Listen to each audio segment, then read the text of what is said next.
Selamat datang di Kisah Mencekam, tempat di mana setiap cerita datang untuk memukau keberanianmu. Di sini, kita akan menyelami kisah-kisah horor yang tak hanya menakutkan, tapi juga penuh misteri dan keanehan yang sulit dijelaskan. Siapkan dirimu, matikan lampu, dan dengarkan dengan penuh perhatian. Karena kegelapan yang akan kita masuki tak pernah sama seperti yang kamu bayangkan. Jangan lupa, jika kamu suka dengan cerita yang membuat jantung berdebar dan bulu kuduk merinding, tekan tombol berlangganan dan ikuti perjalanan horormu bersama kami. Terima kasih.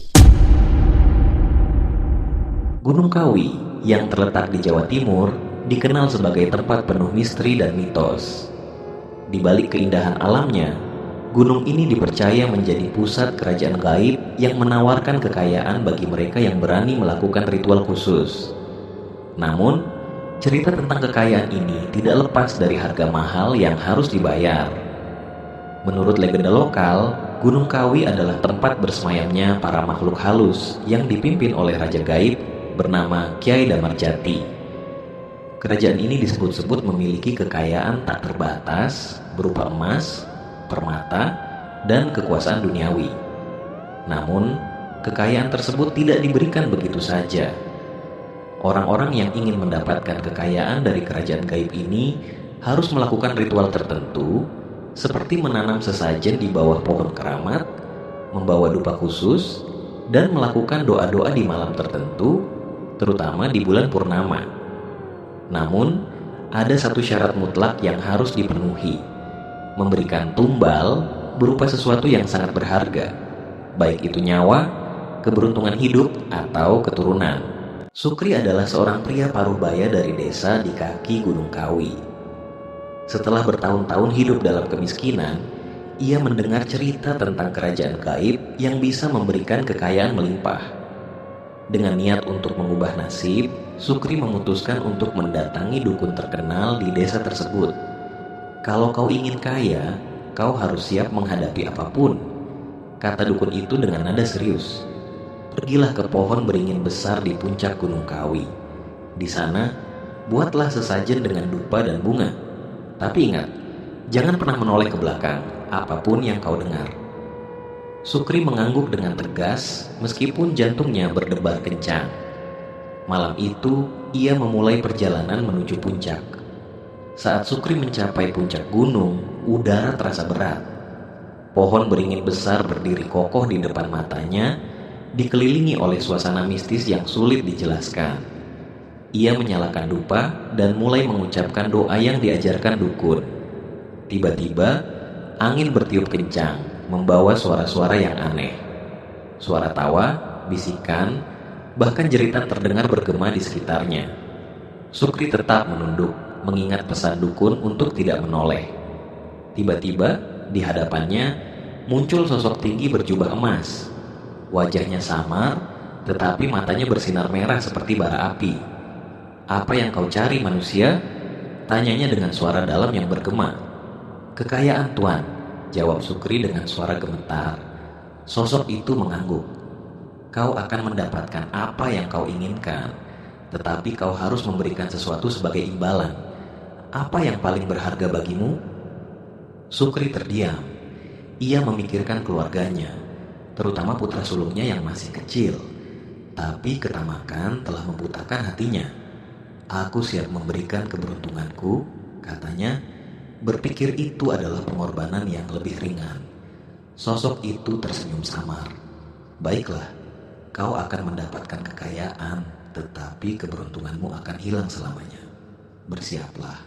Setelah ritual itu, kehidupan Sukri berubah drastis. Ia tiba-tiba mendapatkan banyak peluang usaha, memenangkan lotre, dan menjadi salah satu orang terkaya di desanya. Namun, seperti yang dijanjikan, keberuntungannya benar-benar hilang dalam aspek lain. Anaknya tiba-tiba sakit keras tanpa sebab, usahanya mulai diganggu oleh kecelakaan misterius, dan ia merasa terus dihantui oleh sosok-sosok tak terlihat.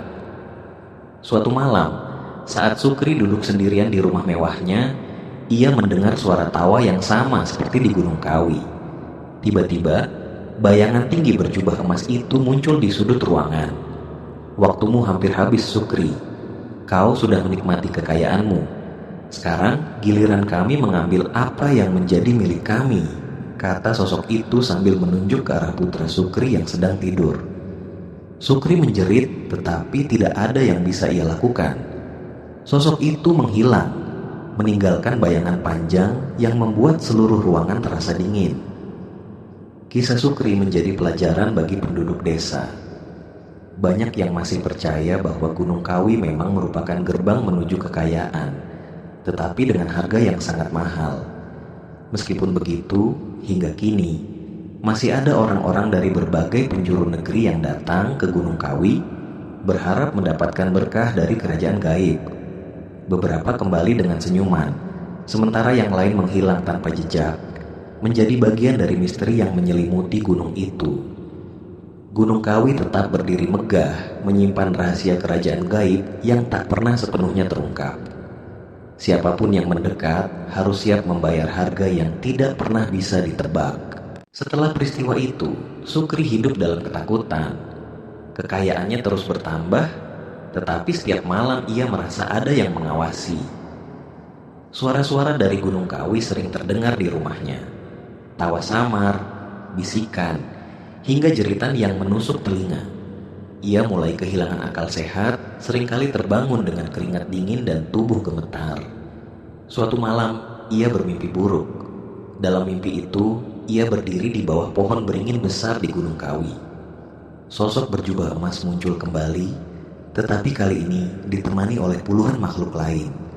Wanita-wanita dengan wajah hancur, anak-anak tanpa kepala, dan pria-pria bertubuh kurus dengan mata hitam pekat.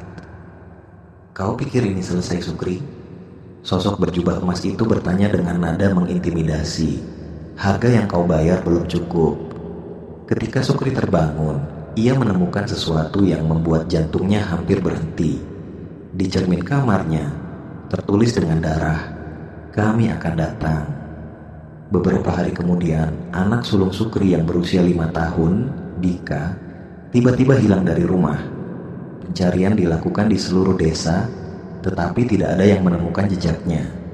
Namun, pada malam ketiga setelah hilangnya Dika, Sukri mendengar suara tawa kecil di halaman rumahnya. Ia keluar dengan senter, memanggil nama putranya.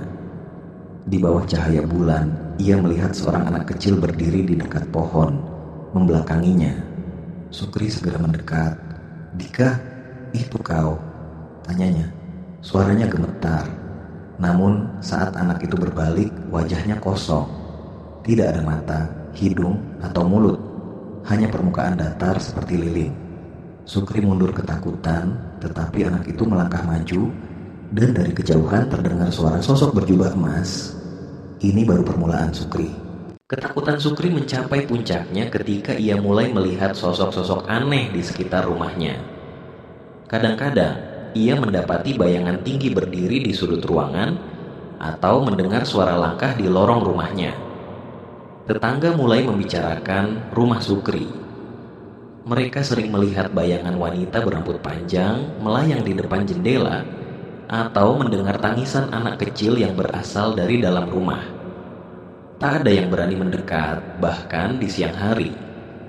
Sukri akhirnya memutuskan untuk kembali ke Gunung Kawi, berharap bisa mengakhiri kutukan yang menghantuinya. Ia kembali menemui dukun yang dulu memberinya petunjuk. Namun, dukun itu hanya menggelengkan kepala.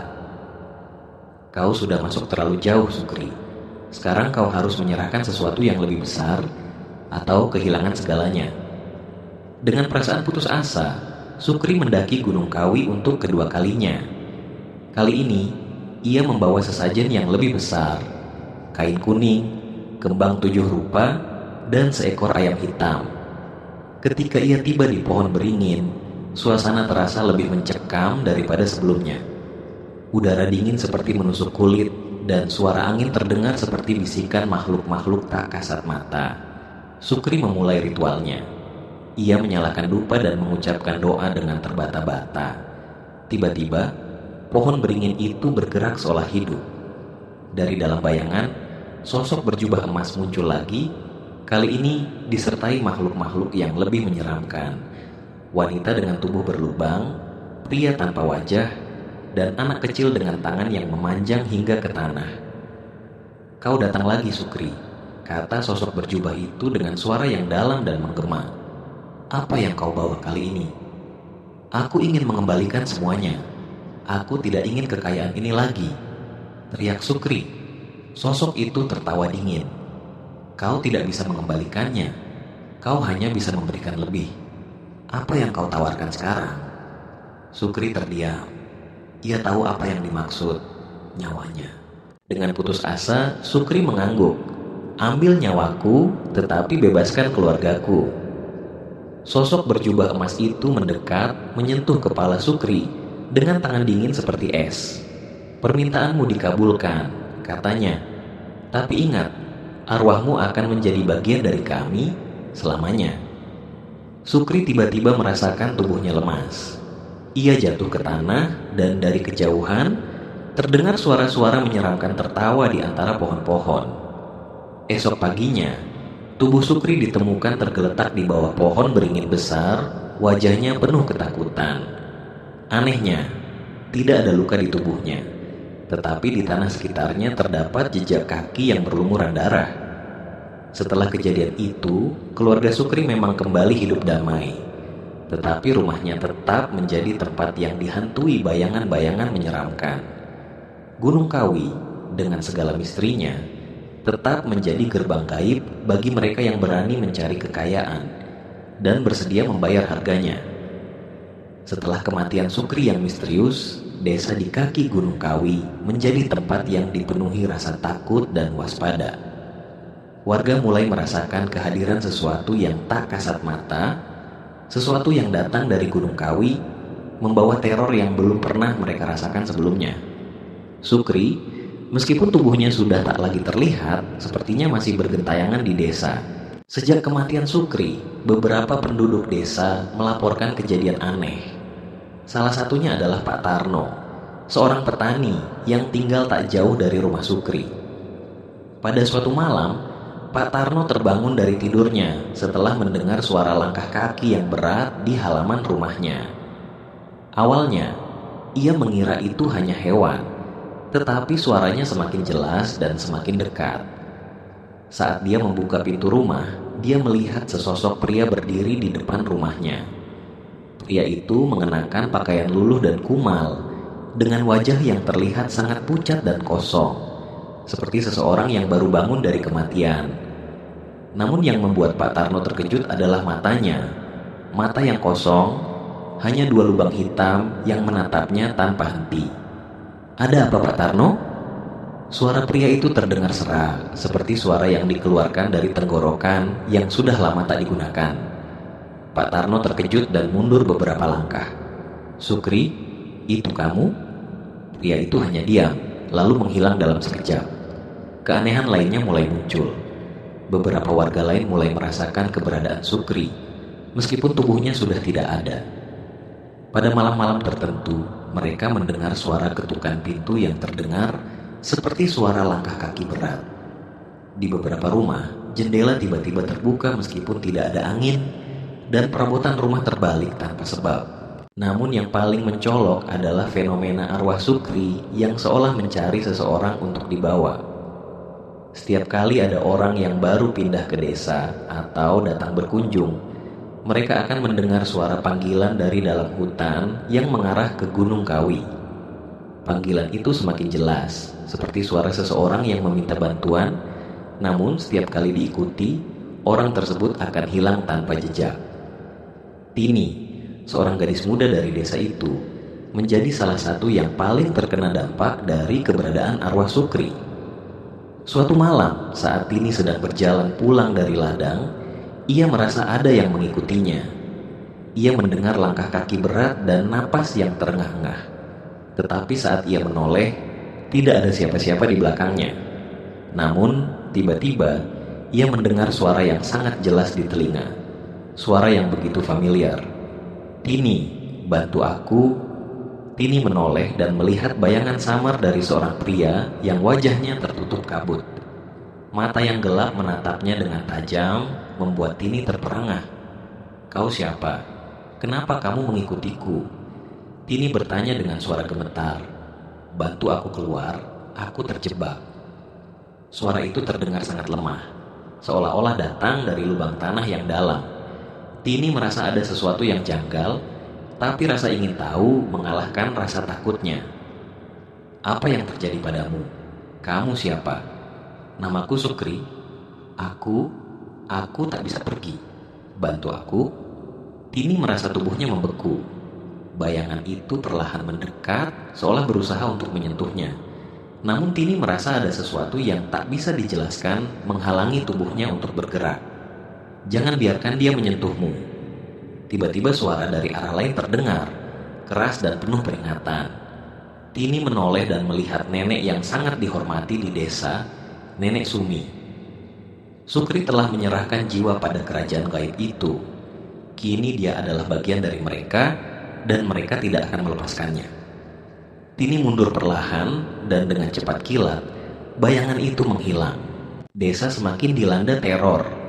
Warga yang merasa terganggu mulai berkumpul, berencana melakukan ritual untuk mengusir arwah Sukri yang mereka yakini telah menjadi bagian dari kerajaan gaib Gunung Kawi. Nenek Sumi yang sudah tua, namun penuh kebijaksanaan, mengusulkan sebuah ritual yang dapat membantu memerdekakan jiwa Sukri. "Untuk mengakhiri kutukan ini, kita harus mengembalikan apa yang sudah terambil.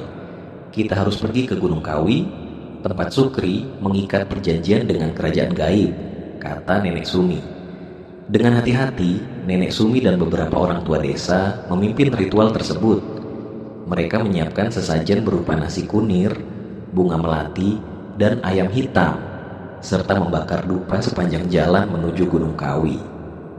Sesampainya di puncak, mereka meletakkan sesajen di bawah pohon beringin yang besar. Namun, malam itu, teror datang dengan kekuatan yang lebih besar. Di tengah ritual, langit tiba-tiba gelap, angin bertiup kencang, dan suara terdengar menggelegar. Dari dalam kegelapan, muncul sosok berkilau emas, diikuti oleh bayangan-bayangan mengerikan yang pernah menghantui Sukri. "Kalian datang untuk memerdekakan Sukri?" Suara sosoknya bergema emas, menggetarkan tanah dan udara di sekitar mereka. "Dia sudah menjadi bagian dari kami, dan tidak ada yang bisa mengubahnya." Warga desa yang hadir mulai panik, dan beberapa dari mereka merasa tubuh mereka kaku, tak bisa bergerak. Namun, Nenek Sumi berdiri tegak, matanya menatap sosok gaib itu penuh keberanian. "Ini bukan hanya tentang Sukri, ini kita tentang semua," kata Nenek Sumi dengan suara lantang. "Jika arwah Sukri tidak bisa bebas, maka kita semua akan terjebak dalam kutukan ini. Maka kami semua akan melawan." Ketika ritual selesai, angin berhenti bertiup dan suara-suara gaib mulai menghilang. Namun, beberapa warga yang hadir tidak pernah kembali ke desa. Beberapa orang menyebut mereka telah hilang, namun tak ada yang tahu pasti apakah mereka diserang oleh makhluk gaib atau menjadi bagian dari kerajaan Gunung Kawi yang mengerikan. Arwah Sukri, apakah ia sudah bebas atau malah semakin terperangkap dalam kutukan? Hingga kini, Gunung Kawi tetap menyimpan misterinya. Dan desa itu yang pernah hidup dalam damai, kini dihantui oleh kenangan akan seorang pria yang pernah mencari kekayaan dan membayar harga yang sangat mahal. Setelah ritual yang dilakukan oleh Nenek Sumi dan beberapa warga desa, keadaan di desa sempat hening sejenak. Namun, seiring berjalannya waktu, teror yang datang dari Gunung Kawi justru semakin menjadi-jadi. Arwah Sukri seolah tidak berhubungan dengan takdirnya, dan kini tak hanya dia yang menghantui desa, melainkan seluruh kerajaan gaib yang ada di dalam Gunung Kawi. Hari-hari berlalu, dan semakin banyak warga yang mulai menghilang satu demi satu. Mereka yang hilang adalah mereka yang berani mendekati Gunung Kawi, atau bahkan sekadar melintasi jalan yang mengarah ke sana. Ada yang hilang saat mencari kayu bakar di hutan, ada pula yang menghilang saat sedang memancing di sungai. Ketika keluarga mereka mencari, tak ada jejak yang tersisa, hanya bau busuk yang menyengat di udara. Dan yang lebih mengerikan lagi, suara-suara aneh terdengar setiap kali mereka melintas di sekitar Gunung Kawi. tawa cekikikan yang menggema, melontarkan yang merobek kesunyian malam, dan suara langkah kaki yang terdengar jelas, namun tak ada sesosok tubuh yang terlihat. Suatu malam, Tini yang selamat dari pertemuan mengerikan dengan Sukri merasa terbangun dari tidurnya dengan tubuh yang dingin. Di luar jendela di dalamnya, ia melihat sosok pria diselimuti emas berdiri diam di bawah cahaya bulan purnama. Wajahnya terlihat lebih kabur, namun matanya yang hitam pekat menatap dengan penuh kebencian. Tini merasa tubuhnya tidak bisa bergerak, seolah terikat oleh energi gaib yang sangat kuat. "Apakah kamu datang untuk memerdekakanku?" Suara itu berbisik, mengalir lembut namun syarat dengan ancaman. Atau justru akan ikut terjebak seperti yang lain? Tini hanya bisa meredam. Suara itu semakin mendekat meskipun ia tidak bergerak sedikit pun. Suara nafas berat itu terdengar sangat dekat di telinga, dan tiba-tiba bayangan gelap yang merayap di dalam ruangan. Tini menjerit keras, namun tak ada yang bisa mendengarnya. Kemudian, tanpa peringatan, sebuah tangan dingin menggenggam kakinya. Tini merasa seperti jatuh ke dalam kegelapan yang dalam, namun tiba-tiba semuanya terhenti. Ia terbangun dan melihat dirinya berada di tengah-tengah hutan gelap, di tempat yang sangat asing. Hutan itu begitu sunyi, hanya terdengar suara angin yang berdesir di antara pohon-pohon raksasa. Tini berjalan perlahan, merasakan sebuah dorongan kuat yang membawa kakinya melangkah tanpa kendali ke arah yang tidak dia tahu. Di depan, ia melihat sebuah gerbang besar yang terbuat dari batu hitam. Di atasnya, tertulis dalam bahasa kuno, "Gerbang menuju kerajaan Kawi." Tak bisa diubah meski jantungnya berdetak sangat cepat. Tanpa bisa menahannya lagi, ia melangkah ke dalam gerbang tersebut. Ketika dia melewati ambang pintu, dia merasakan udara semakin berat dan dingin. Tubuhnya seakan terhimpit oleh tekanan yang datang entah dari mana. Ia menoleh, dan di ujung jalan, ia melihat sosok Sukri yang mengenakan pakaian lusuh, namun wajahnya semakin kabur, berubah menjadi wajah-wajah yang menyeramkan. "Selamat datang di dunia kami," suara Sukri terdengar serak. Dunia yang tak pernah berakhir. Tini ingin berteriak, tapi tidak ada suara yang keluar. Ia merasakan ada banyak makhluk mengerikan yang melayang di sekelilingnya. Makhluk-makhluk yang memiliki tubuh tak utuh, wajah yang mengerikan, serta tangan yang menggantung tanpa pegangan.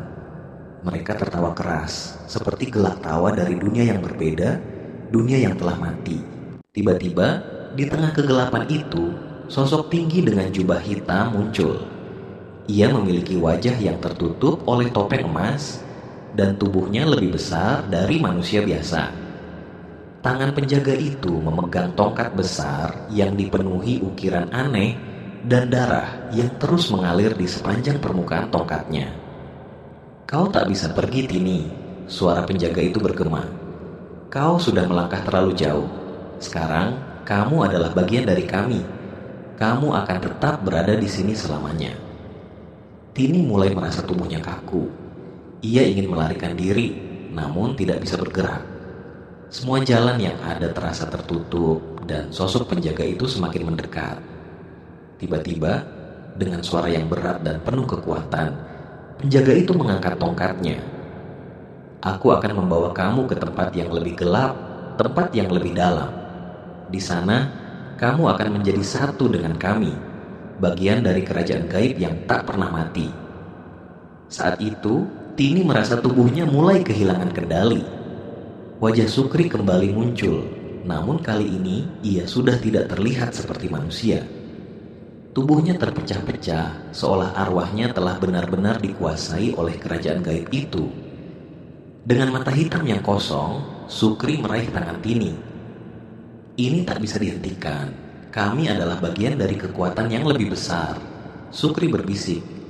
"Tapi ada satu cara untuk memerdekakanmu." Tini merasakan sesuatu yang aneh menyelusup ke dalam tubuhnya. Tiba-tiba, sebuah suara dalam dirinya berbisik, "Kamu harus menyerahkan nyawamu atau menjadi bagian dari kami selamanya." Dengan pertengkaran tenaga, Tini menatap wajah Sukri dan penjaga itu. Ia tahu bahwa ini adalah pilihan terakhirnya. Namun, apa yang harus ia pilih? Apakah ia rela menjalani hidupnya atau menjadi bagian dari kerajaan gaib yang tak pernah mati? Pada akhirnya, Tini berhasil melarikan diri dari kerajaan gaib tersebut. Namun, kisahnya tidak pernah benar-benar berakhir. Tini yang selamat dari dunia yang gelap ini kembali ke desa, tetapi ia membawa beban yang sangat berat di dalam dirinya. Ia tidak pernah berbicara lagi. Setiap malam, suara-suara aneh selalu menyusul. Di bawah cahaya bulan, Tini sering terlihat berdiri di luar rumah, menatap ke arah Gunung Kawi dengan mata kosong. Dan begitulah, cerita Gunung Kawi tetap menjadi misteri yang tak terpecahkan, dengan arwah Sukri dan makhluk-makhluk gaib lainnya yang terus menunggu, mencari jiwa baru untuk dibawa ke kerajaan yang tak pernah berakhir. Warga desa mulai menyadari bahwa kehadiran arwah Sukri dan makhluk-makhluk gaib Gunung Kawi tidak akan pernah berhenti sebelum sesuatu yang besar terjadi. Tini, yang berhasil selamat namun membawa trauma besar, kini hidup dalam diam. Ia sering terlihat berbicara sendiri, seperti sedang berkomunikasi dengan entitas yang tak terlihat. Banyak yang percaya bahwa Gunung Kawi telah mengikatnya dan suatu saat ia akan kembali ke sana. Malam itu, desa diguyur hujan lebat yang tak henti-hentinya selama 3 hari. Langit menjadi gelap meski hari masih siang, dan petir menyambar tak jauh dari lereng Gunung Kawi. Beberapa warga yang keluar dari rumah melaporkan melihat bayangan-bayangan besar melintas di atas desa, menyerupai sosok manusia namun dengan tubuh yang melayang tanpa kepala atau kaki. Di tengah malam yang mencekam itu, suara gong besar terdengar menggema dari arah gunung. Suaranya sangat keras, seolah-olah ada upacara besar yang dilakukan oleh kerajaan gaib. Tidak ada yang berani keluar untuk melihat apa yang terjadi. Namun, Tini yang tinggal bersama keluarganya tiba-tiba berjalan keluar rumah tanpa berkata apa-apa. Dengan mata yang kosong, ia melangkah jalan setapak menuju Gunung Kawi. Ibunya mencoba menghentikannya, namun tubuh Tini terasa dingin seperti batu, dan ia terus melangkah tanpa menghiraukan panggilan. Melihat hal ini, Nenek Sumi bersama beberapa warga memutuskan untuk mengikuti Tini dari jarak jauh. Mereka membawa obor dan sesajen, berharap bisa melindungi diri dari apapun yang menunggu mereka di sana. Namun, perjalanan itu penuh dengan kejadian aneh. Setiap kali mereka melewati hutan, mereka mendengar suara tawa anak-anak yang melengking, seperti tawa gembira namun bercampur dengan nada mengancam. Warga yang mengikuti merasa tubuh mereka semakin berat, seolah-olah udara di sekitar mereka berubah menjadi beban. Di tengah perjalanan, Tini berhenti di depan sebuah pohon besar. Pohon itu berwarna hitam pekat, dan dari akar hingga mengomelnya seperti terlapisi darah kering. Tini menoleh perlahan ke arah mereka dan untuk pertama kalinya berbicara sejak ia kembali dari kerajaan gaib. Dia menunggu kita, Sukri. Dia ingin kita semua ikut. Tini melangkah ke arah pohon dan seketika pohon itu membelah, membuka jalan menuju sebuah gua gelap yang dipenuhi aroma busuk. Warga yang mengikuti tak mampu bergerak, hanya bisa menyaksikan apa yang terjadi. Dari dalam gua itu muncullah Sukri. Namun, Sukri yang mereka lihat kini bukan lagi manusia. Wajahnya membara tanpa ekspresi, tubuhnya penuh luka, dan darah terus menetes dari ujung jarinya. "Kenapa kalian datang?" Suara Sukri menggema. "Kalian tak bisa memerdekakan aku. Aku adalah bagian dari mereka, seperti kalian akan menjadi bagian dari kami." Nenek Sumi maju, berusaha melawan ketakutannya. "Kami hanya ingin kedamaian, Sukri. Kembalilah ke tempatmu tanpa membawa yang lain." Sukri tertawa kecil, suaranya membuat semua orang bergidik. "Kedamaian? Tidak ada kedamaian di sini. Aku hanya pelayan kecil di kerajaan ini. Mereka yang berkuasa ingin lebih. Mereka ingin desa ini menjadi bagian dari kekuasaan mereka." Tiba-tiba, dari dalam gua, muncul sosok besar emas yang pernah dilihat oleh Tini sebelumnya. Sosok itu melayang dengan anggun, membawa aura yang menekan semua yang ada di sekitarnya. Warga yang melihatnya langsung jatuh lemas, tak sanggup melihatnya. Manusia, kalian telah melampaui batas. Desa kalian telah menjadi bagian dari kami sejak Sukri menyerahkan dirinya. Sosok itu berbicara. Suaranya seperti petir yang menggemparkan tanah. Namun Nenek Sumi tidak menyerah. Ia mulai melantunkan doa-doa dalam bahasa kuno, berharap bisa menahan kekuatan jahat itu. Sesajen yang ia bawa mulai terbakar, dan api dari obor menyala lebih terang. Tapi, sosok emas itu hanya tertawa kecil. Doa-doamu tidak akan berpengaruh di sini, perempuan tua, katanya. Kami adalah penguasa di tempat ini. Tiba-tiba, angin kencang berhembus, memuaskan semua pekerjaan. Dalam kegelapan itu, suara terdengar, dan satu persatu warga yang mengikuti mulai hilang ditelan bayangan. Tini, yang seolah berada di bawah kendali makhluk itu, perlahan berjalan mendekati Sukri. Ia mengulurkan tangannya, dan Sukri meraihnya. Warga yang tersisa hanya bisa menatap, tak sanggup bergerak. Ini takdirku, bisik Tini dengan mata kosong. Aku akan pergi bersama mereka. Tini, jangan, jerit ibunya dari kencan, namun Tini sudah tidak mendengarnya. Saat tangan mereka bersentuhan, tubuh Tini dan Sukri mulai bersinar. Cahayanya begitu terang, membuat semua orang yang ada di sana harus menutup mata. Dan ketika cahaya itu menghilang, mereka berdua sudah tidak ada. Sejak malam itu, teror di desa perlahan menghilang. Namun, desa itu tidak pernah sama lagi. Beberapa rumah tetap kosong, ditinggalkan oleh keluarga yang kehilangan anggotanya. Jalan menuju Gunung Kawi ditutup dan tidak ada yang berani mendekati kawasan itu lagi. Namun, di malam-malam tertentu, warga yang tinggal mengaku masih mendengar suara langkah kaki berat, suara tawa samar, dan berdoa yang berasal dari arah gunung.